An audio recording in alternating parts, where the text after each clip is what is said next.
Hello, my darlings, and welcome back to Radio Wasteland. I'm your host, Chauncey Haworth. My co-host, Sean, is not here today.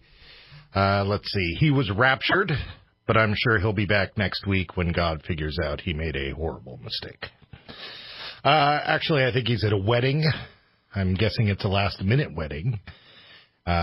Statistically, I'm not sure if those are the best ones, but I have to say my wife and I only dated for a year and a half, and we got married in a casino in Tahoe, and here we are 14 years later, so it appears that it has worked out. So tonight's show, where we have our guest Raymond Szymanski, and we're going to be talking about aliens and gray aliens and Wright Patterson Air Force, but first off, I want to talk about The Happening. I'm a horror movie fanatic, and I don't know if you've seen the movie The Happening, but The Happening is basically about a bunch of people that just start to go crazy and so on and so forth. And I'm really starting to think that The Happening is happening right here, right now in our world. The town that I live in, Redding, California, the crime rates have just spiked. Now, I'm sure everybody listening has their opinions about how it needs to be taken care of. You know, half of you are out there going, well, we need drug rehab, and the other half are out there going, we need more beds in the jail, and some people are out there going, we need both of those things, and I get that, but I'm just talking about the potential paranormal aspects of this, because it is just wild. So my wife is going to work today, and she gets there brutally early, and she runs out and visits a family, and then is pulling back up, and she comes pulling up behind a cop car in front of her work, and she looks out in front of her, and she sees that the cop is standing there with a gun pointed at a guy, and she immediately pops it into reverse and gets out of there as fast as she can, because she's smart like that. Well, anybody local here knows that the cops shot that guy, and that guy is now in the hospital. So the happening aspects of this are 10 in the morning. This guy is on a crime spree throughout town where he is beating up people and robbing their homes. So here's the first happening part. I remember the good old days when, crime slept in. What happened to that? What happened to staying up all night committing crime and then, catching your Z's? Are they just staying up 24/7? Is this is this meth induced? I don't know. It's crazy. And then on top of that, the other happening part about this is, as my wife is reversing to get the heck out of there because she doesn't want to be anywhere around gunshots and craziness, there are throngs of people in the local neighborhood who are rushing out there, taking their dogs on this immediate walk, because they're all looking to rubberneck at the crazy shooting. And so it's so here's this crazy guy who's robbing people at 10 in the morning. Here's a neighborhood of people who want to hop out there and check out the activity that's going on with cops. My initial thought is, if cops are going on, I want to go the other way because I'm looking to take life kind of easy. I don't really get endorphin high off of that sort of thing. So there's a bunch of craziness right there. And then my wife goes about her day. She finally calms down. She comes pulling into our apartment complex. And our apartment complex is now totally blocked off by cops as she's getting home, because down the way, some guy didn't like, I guess, how the air conditioning man showed up to fix his air conditioning, and he threatened him with a BB gun, at which point the air conditioning man has a concealed carry, and he pulls out a real gun, and there is a BB gun, real gun standoff in my family apartment complex, and there are 15 cops that have pulled up for that. So, why does life change like this so much? Now, I understand that there's always been a percentage of people who are causing these problems, but we have to ask ourselves, when the amount of people goes up so high that are doing these things, there must be some sort of outside influence or some sort of de-evolution going on. Maybe it's like all my movie reference. It's like Altered States, that movie where William Hurt sits in the sensory deprivation container for so long that he turns into a monkey and terrorizes San Francisco. It's a good flick. Not really. It's not really that good, but, it's worth a watch. But, why are so many people just crazy? Is it the desperacy of the situation? I really don't know. I just thought it was a really sort of interesting day for my wife. And it's funny because this weekend we always talk about how we're thinking about moving out of Reading. And then this weekend she's all, well, maybe we should stay here. It's not bad. We can buy a house. The prices are reasonable. And then she says, it always seems like as soon as I start to think this, the world just goes crazy the next day, and there are all sorts of stuff. And then to boot on top of that, basically the entire region is on fire. And if you look at the local news, they actually have superimposed fire behind the weatherman as he is pointing out all the fires in the area. So it's a crazy world out there. The happening is happening. But you've come to the right place. You're listening to Radio Wasteland, and you're going to get a break from all of this with our guest, Raymond Szymanski, definitely the leading expert on extraterrestrials and their involvement in Wright Patterson Air Force Base, and the author of a recent book. Oh, God, I can't believe I forgot the name of this book because it's so funny. Oh, yeah. 50 Shades of Grays. That's plural. Gray aliens. They're not being romantic.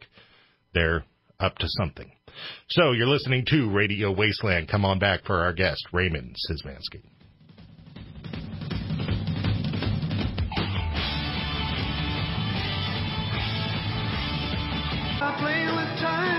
All right, welcome back to Radio Wasteland and our guest, Raymond Szymanski. Raymond, do we have you there with us? Yes, sir. How are you doing this evening? Absolutely awesome. Thanks for having me on. Oh, thank you very much for being on. You have a lot going on here, so I'm just going to hop right into it, and we'll cut right to your book, if that's all right. I got to say, the name is very catchy, very fun. Thank you. Yeah, when I heard it, I'm just all, that is a great name. I can't believe, I didn't think of it. It is just a lot of fun. So what is the book about? 50 Shades of Grays, and about the Wright Patterson Air Force Base. Can you give us a little bit of background on that? Sure. One of the enforcers, a name that a lot of your audience will recognize, Nick Pope, he says that 50 Shades of Gray is a fun and informative book that's part UFO expose and part travel guide. So that's kind of the top level. Then he goes on to say it's written in a gonzo style, and I tour the world researching iconic UFO sightings. I meet a colorful cast of characters, experts, and enthusiasts along the way. But my 4-decade career as an engineer at Wright Patterson, where many believe that aliens crashed with their spaceships and they're stored there, and his exciting new evidence will doubtless start a few conspiracy theories. That's right from Nick Pope. So it's a UFO expose, it's a travel adventure, and it's really my quest for the truth about rumors that I heard over 4 decades while I worked as an engineer at Wright Patterson Air Force Base. Really? So what are some of these rumors that we heard? What do we think maybe went on there? Well, it all started in January of 1973 when I was a young co-op student from the University of Detroit. And I was assigned a mentor who at that time was probably a mid-level engineer, maybe a GS, which stands for General Schedule. He was a GS-11. And he said, hey, look, on the other side of the building, and it was 2 business office buildings, 2 stories apiece, separated by about a 200-foot empty airplane hangar. So he said, let's cut through the hangar, going to get a candy bar, show you where the greasy spoon is at. I said, fine. So as soon as we go down this little ramp and we hit the floor of the hangar, he goes, have you heard about our aliens? That's enough to pique my interest. Co-op. I'm a young co-op engineering student from the University of Detroit. I have no idea what he's talking about. So he goes on to tell me after I question him that 1947, there was a crash outside Roswell, the wreckage. He called it the machine. The aliens and their machine were brought to Wright Patterson for evaluation and possible exploitation. And basically, all that good stuff was kept in a tunnel somewhere. So that was my baptism. That was my alien baptism back in 1973. So up until this came up, you had no involvement or really thoughts about aliens up until this point, right? The total amount of knowledge I had about aliens was zero at that point. It was a complete shock. I didn't even know what he meant when he said the word alien. So that's 1973. And I eventually come to find out, because as I meet people and I trust them a little bit, I come to find out that there was this thing called Project Blue Book, which was hosted at Wright Patterson.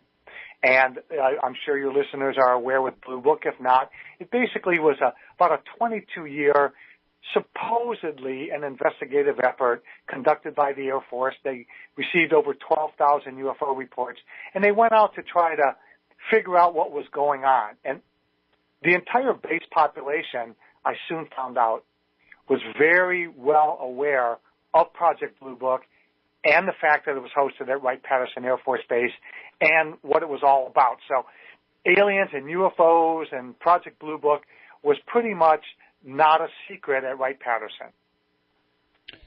You know, I find that, shocking that the government wouldn't be keeping a serious lid on it or threatening people or having them, certain clearance, So were you led to believe that these remains of either the alien or the craft were still at Wright Patterson during 1973?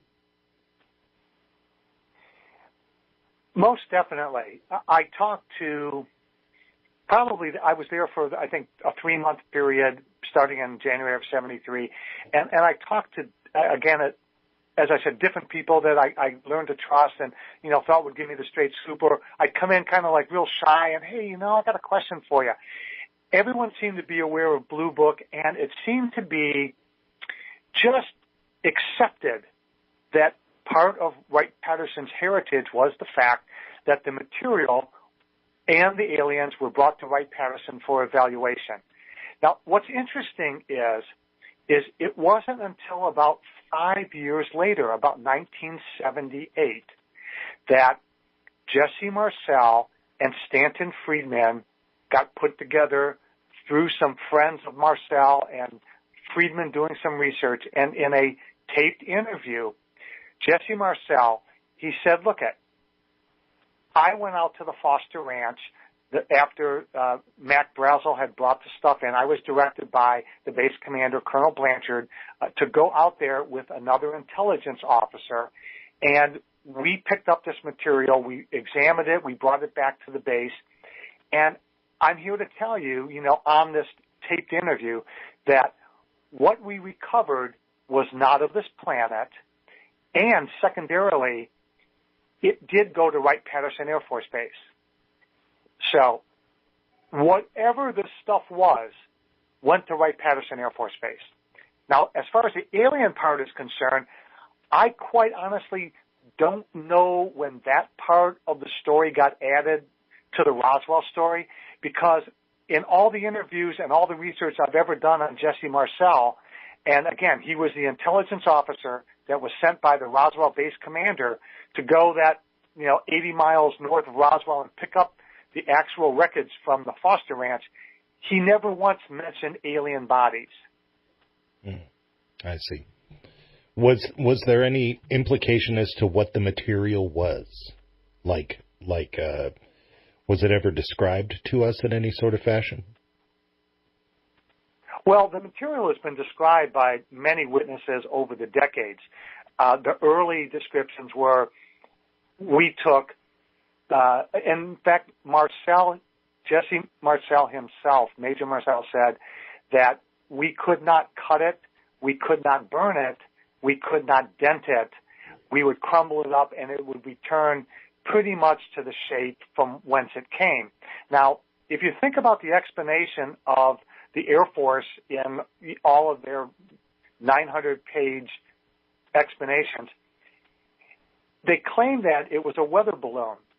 But it turns out that if one were to take the material from those type of weather balloons and put a match to it or a knife to it or other instruments of destruction that were laid upon it in 1947, that material would quickly disappear, catch fire, melt, etc. So there is no way that the material that Major Marcel described as early as 1978 could have been material from a weather balloon. It's just not possible because they, conducted some preliminary Rube Goldberg test on it with matches and knives and a sledgehammer, and nothing seemed to affect the material. And I dare say that if you look at the material chemically that is associated with the mogul weather balloon explanation given by the Air Force, that dog don't hunt. Right, but something affected the material because that thing crashed and we got a piece of it, right? Yeah, and would you like me to speculate on that? Yeah, I would. We got about 3 minutes until we go to commercial break, so I'd love to hear it, yeah. Great. The missile range there, very close by to Roswell, had high-powered radars. They were doing testing on it. They were doing telemetry on missiles, that type of thing. Imagine for a minute that, these spacecraft, two of them, are traveling at, unknown speeds, 30,000 miles an hour. And one of these radars gives it a little pulse that shuts down their navigation for just a second. Well, at 30,000 miles an hour, you're going to travel a great distance. And if there were more than one craft in the area, and I believe there were, maybe they had a collision. The unstoppable force meets the immovable object kind of thing. They're both of the same material, and bam, they get a gash in it, they get a hole. So right, yeah, that's like the speed of a railgun or something. Yeah, well, not a railgun. I'm just saying, all you need to do is disturb the navigational I meant that system. That the ship was moving at like the speed of a railgun. Like in order for it to hit something, we're looking at like catastrophic speeds. Yes, I apologize. I didn't hear that. So it's very possible that these two objects, which were very sturdy against anything that we had, were 50-50 against a similar object. And I think that's a really good possibility of what happened. And maybe even this New Mexico lightning put enough EMF into the sky that all you have to do is shut it down for a second. And if these things are traveling and, they bump into each other, then I think we have a good rationale for why they crashed. Yeah, I agree. All right. Well, we're coming up on break here. You're listening to Raymond Szymanski. When we come back, we're going to talk more about his book, and later on in the show, we're going to talk about his appearance on Ancient Aliens. Come on back to Radio Wasteland. All right, welcome back to Radio Wasteland, and our guest, award-winning author and researcher Raymond Szymanski. We're talking about his newest book, 50 Shades of Gray's Evidence of Extraterrestrial Visitation to Wright Patterson Air Force Base and Beyond. So, did you see anything there, or, that made you sort of believe beyond hearsay that this is definitely here, that there is definitely something here that they're sort of keeping an extra lid on? I think that working for the Air Force Research Laboratories for my entire career made me privy to the amount of expertise, equipment, and infrastructure that we have not only at Wright Patterson Air Force Base, but at other units that were scattered around the world. So if you just apply some very simple logic and you take the information that was given to us by the people who have given us immutable factoids, I can come to the conclusion that certainly something did go on at Wright Patterson Air Force Base with respect to the Roswell crash wreckage and possibly other recoveries. Now, how do I come to that conclusion? Now, if you think about it, let's say that it's 1947, the Air Force has picked this material up, they have no idea what it is, it presents these very unusual properties of strength and flexibility and that type of thing. So, in 2017, the Air Force Materials Laboratory, which has gone through many name changes, is now a directorate of Air Force Research Labs. In 2017, they celebrated 100 years of being at Wright Patterson Air Force Base. So they already had 30 years of experience by the time the Roswell crash wreckage was recovered. And they were a world-class center of expertise on material science. So if you found this unusual material somewhere in the desert and you wanted to know maybe what its elemental composition was or a lot more about it so you could understand it, the only place in the world in the government that you would take it is Wright Patterson Air Force Base. Now, I see. It was definitely it was definitely the only realistic place for something like that to go at the time. The only realistic place pretty much in the world to take it would be the Wright Patterson Air Force Base. And Wright Patterson had more laboratories at the time, other expertise. They had the expertise. If they didn't, they could hire a contractor, and they could do it pretty simply because they had a large contracting organization. So, and this happened many, many times, you know, in the public eye, where they go, well, we need a guy who's a meteor expert. So they hire him, and he contracts him. J. Allen Hynek, he was a contractor. They brought him on board to help them look at the Blue Book things. So they had money, they had contracts, they had facilities, they had equipment. They had absolutely everything that you would possibly need in order to investigate this. And if it was only a weather balloon in 1947, why did they spend the next 22 years investigating the phenomena? They could have just dispatched it, saved themselves tons of money and time, and go, it's a weather balloon, and we don't have to look into it. But that's not what happened. They spent another 22 years. And those guys from FTD who ran it, they had access to all the expertise, not only at Wright-Patterson, but within the Department of Defense to help them get through their investigations. Yeah, it leads me to think that they probably didn't keep too much of a lid on it because their abilities at compartmentalization was just, you're dealing with the military, you're dealing with people who are trained to follow orders and loyal, and then you're dealing with scientists who are used to working on very small tidbits, and they were probably able to compartmentalize quite a bit of this and get some answers without too much concrete evidence going out the door, I guess. They would bring it in, hand it to a scientist, and say, look, here's a piece of material. We want you and your staff to tell us everything that you can possibly tell us from a materials expert perspective, and you're going to write us a report. How long do you need to do this? Okay, they say 3 months, fine. We'll be back in 90 days. 90 days, they hand over the report. They tell them, look, this was top secret. You can't say anything to anybody. This piece of material was never here, and you never gave us a report. So with that as background and my understanding of what capabilities we had, eventually I wanted to find out if the rumors that I heard were true. And so I started to read every book I could on UFOs and that type of thing, talk to everybody I could associated with Wright Pat. And eventually I started doing field research, and I wanted to find out, is this BS or not BS, all this stuff I've been hearing? And I honestly did not care which way the answers fell as I did my investigation. I started doing field research in about 2008, so about 10 years ago. And I went out there with an open mind, and I said, I don't care if I prove all this stuff to be false. I just got to know.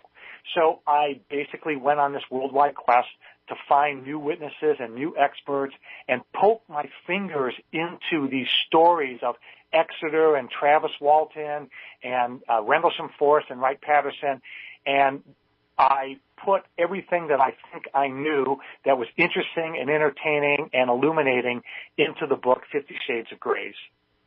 Yeah, that brings me to my next question. Why do we assume that it's grays? Why grays?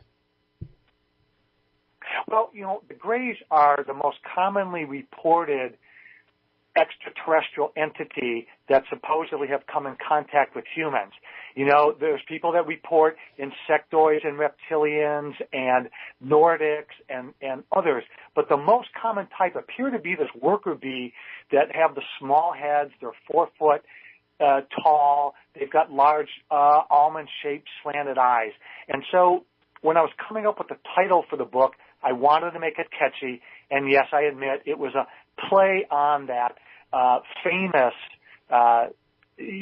book about who knows what, sexual arousal, the 50 Shades. Right, yeah, of course. I think it's a very clever and fun name for the book, absolutely. Yeah. Thank you again. So,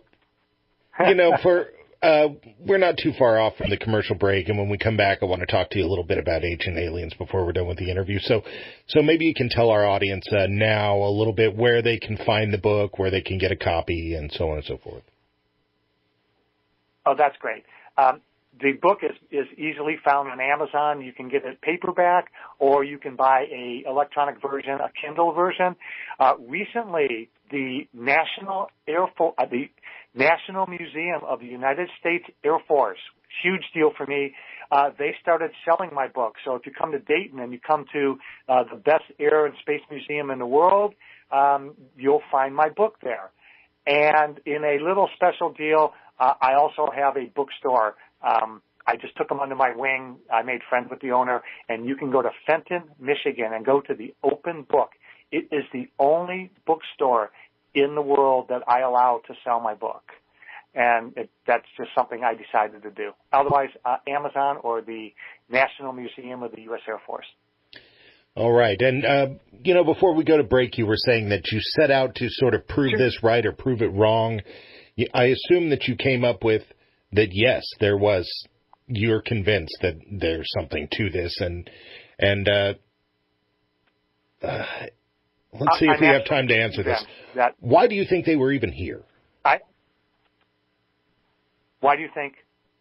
Yeah, so they're flying over, they crash, and, why do we think that they were even here to crash?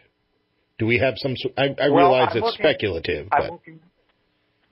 Yes, I'm working on a second book, and that book is now in editing, and it has to deal with people who claim to have contact. And I'm collecting physical evidence, clinical evidence, photographic evidence, and their narrative. And I'm putting it together because it's like I put 1 foot in, now I put the other foot in. And I wouldn't have done this secondary research on this abduction phenomena had I not convinced myself that indeed we've been visited. So that book hopefully will be out in the next several months. Great. Yeah, that's always been a question of mine. Yeah, that's always been a big question of mine, like a question of intent, because like I see all the evidence and I see all the stuff, and it definitely makes sense to me, but the question of intent has always hovered over me, and that's where I really want the answer, because some people view it as fear and some people view it as something wonderful, and I don't know. All right, we're coming up on our commercial break here. You're listening to our guest, Raymond Szymanski, as we're talking about Wright Patterson Air Force Base, but when we come back, we're talking about Ancient Aliens.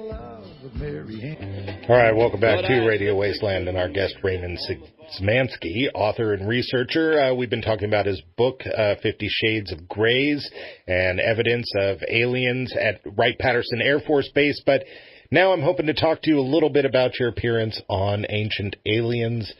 I think it's one of those things that the entire alien research community loves and loathes at the same time, because we all sort of hold these things so precious to us.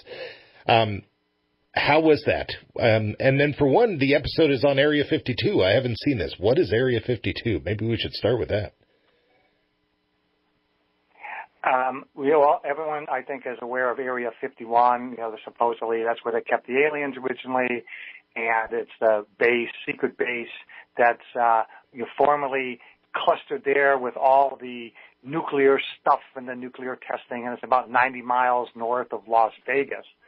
So Area 52 is a generalized term that was created to suggest that perhaps the things that were in Area 51 may not be there anymore, that now it's just a red herring that's going to attract all the attention, when really it's no longer necessary to have all the research for the extraterrestrial materials and the occupants in one location. So they suggested that perhaps places like Wright Patterson Air Force Base are actually conducting part of the research that people think is in Area 51.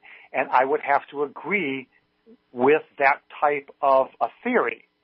And the reason I would do that is, recently, and this is the last handful of years, the Congress decided that Air Force Research Lab should collect all of their units from around the country. And we had a unit at Eglin Air Force Base, one at Hanscom Air Force Base, Mesa, Arizona, Brooks Air Force Base, several Air Force bases around the country. And they said, it doesn't make sense to have all these little units.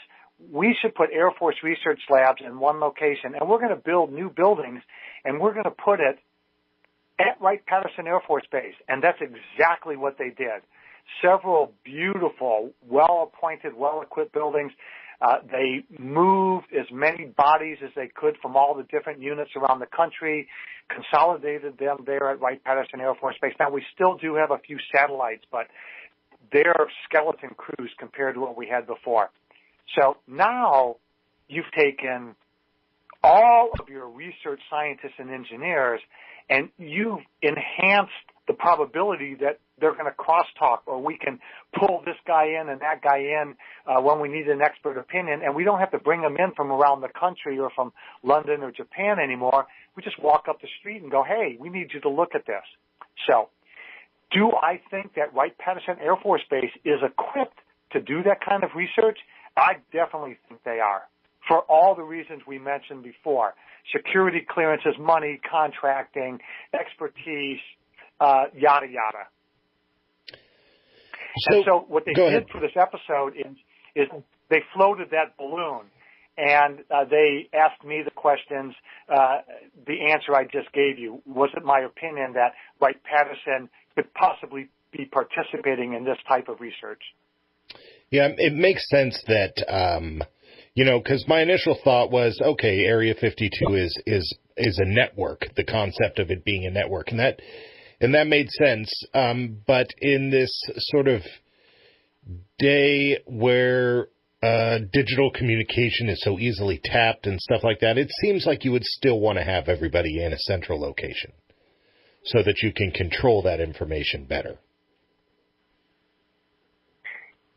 That's true. And the expediency, of getting a local expert in there speaks to one of the reasons why Congress wanted everybody, and it's not for the alien problem, it's just for, our national defense problems. Having everybody in one geographical location certainly enhances the capabilities of Air Force Research Labs. There's no doubt about it. All right, no matter what they're doing. Let's get a little speculative. How much of the government do you think is actually aware of this? Obviously, the government is aware of it on some satellite level, on the Air Force level, on that level. But how much of the government do you think is aware of this? Like, do you think the president is aware of it? Do you think senators are aware of it? Or is this sort of like a black ops military thing? My study and my research leads me to believe that there's a small unit, 1 dozen, 2 dozen individuals at the very top, and they're this little ancillary unit out there, and their job is to push forward our understanding of whatever this phenomena is. And they have money, and they're probably black budgeted, so it really can't be investigated. But it's a small group at the top.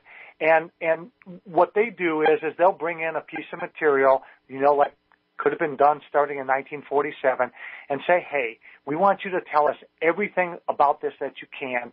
Give us a report, and then afterwards, we're going to go away.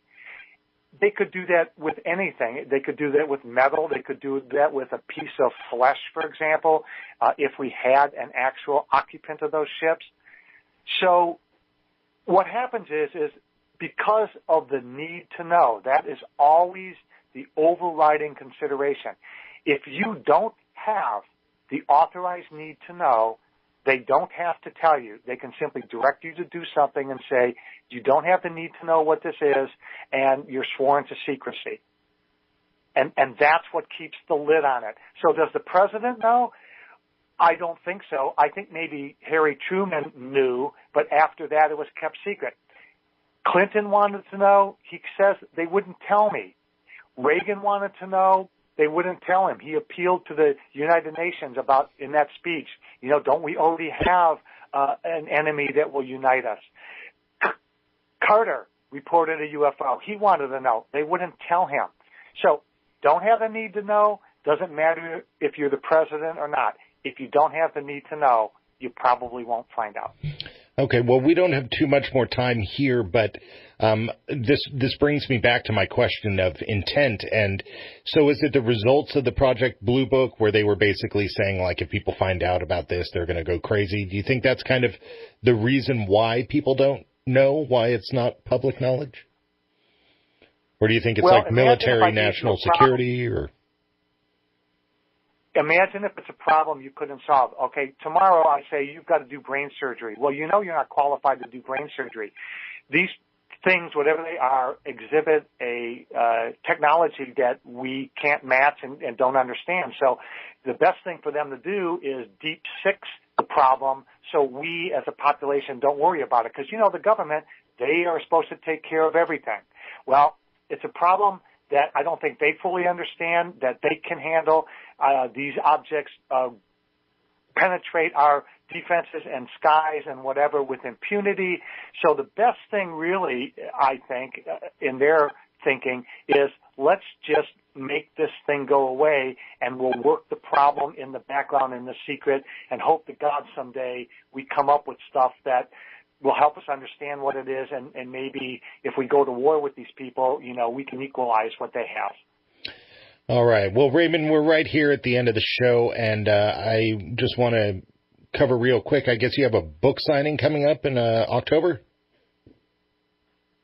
Yeah, I have a number of events, but I wanted to plug the one that's locally. It's in Waynesville, Ohio.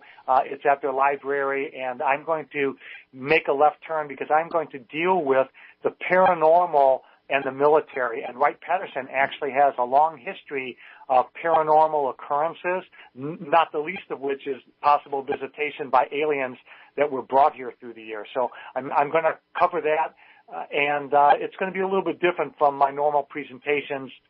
So I hope to invite everybody out to see it. Sounds great. And can you give our listeners maybe some place where they can find out more about you? I have a Wix site. You can go to It's a UFO Wix site, or just type in 50 Shades and the word UFO, 50 Shades and UFO. I promise you will get directed to my material and not that smutty book. Awesome. I have really enjoyed having you on. Great stuff. I hope you come back on when your next book comes out. I would love to pick your brain about that one, too. You have been an awesome guest. I totally appreciate it. Thank you. It's been a pleasure, and I'm certainly looking forward to another visit with you all. All right. You've been listening to Raymond Szymanski here on Radio Wasteland. Thanks for checking us out.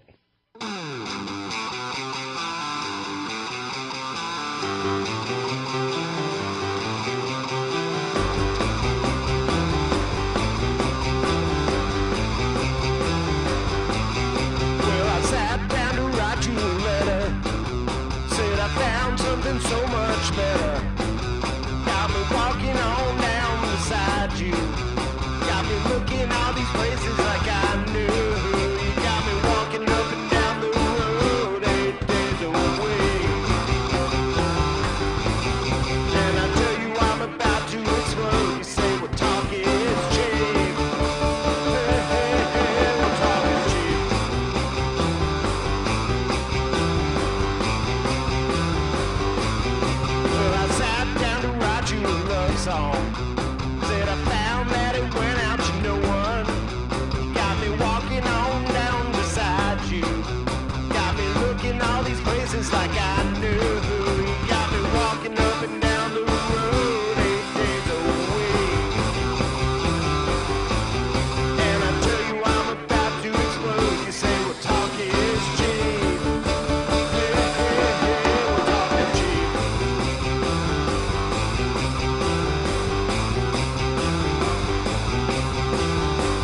shades of